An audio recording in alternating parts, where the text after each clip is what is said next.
Good morning, everyone.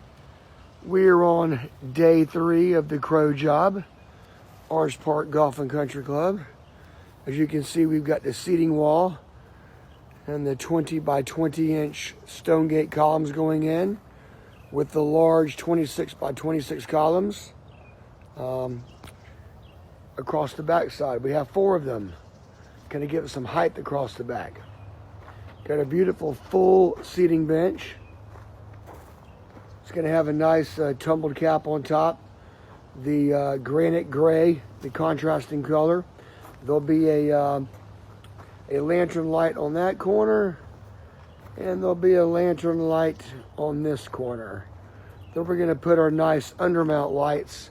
If you see how we pre-wire inside, we're going to bring this out to here and have a nice light sitting right here to kind of enhance the entry. At that point, at this point down here, we're going to have 2 lights. We're going to have some lights on this large column, and then 3 lights, I believe 3, I got to check my blueprints, 3 lights across the middle.